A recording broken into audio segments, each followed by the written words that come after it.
పవన్ కళ్యాణ్ గారి గొప్పతనం అండి ఆ విషయం.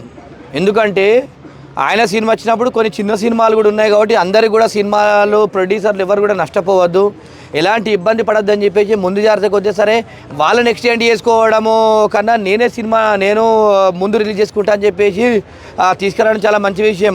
ఇలా మనం గుర్తుపెట్టుకోవాలి, సింహం ఒక అడుగు వెనక వేసిందని చెప్పేసి తగ్గినట్టు కాదు, కానీ పక్క వాళ్ళకు మంచి చేయడానికి కోసమే ఇలా పక్క ప్రొడ్యూసర్లకు మంచి చేయాలని ఆయన ఇలా సినిమాను తొందర రిలీజ్ చేసిందని చెప్పేసి అనుకుంటున్నాం. ఎందుకంటే ఆ సినిమా రిలీజ్ అయ్యే రోజున 27 తారీఖున అనేక మంది సినిమాలు ఉన్నాయి.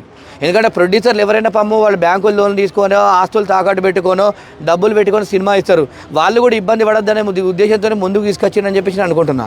అదే అండి, పక్క ప్రొడ్యూసర్లు కూడా నష్టపోవద్దు, ఎందుకంటే వాళ్ళు కూడా మనలాగానే డబ్బులు పెట్టి సినిమాలు తెచ్చినప్పుడు వాళ్ళని కూడా నష్టపెట్టద్దు అని చెప్పేసి సినిమాని మీరు పోస్ట్ పోన్ చేసుకోండి అని చెప్పకుండా మరి మన సినిమానే మనం తగ్గించుకుందామని చెప్పేసి ముందుగా రిలీజ్ చేస్తుండే పవన్ కళ్యాణ్ గారి మంచి మనసుని, ఆయన గొప్ప మనిషి కాబట్టి గొప్పగా ఆలోచిస్తాడు.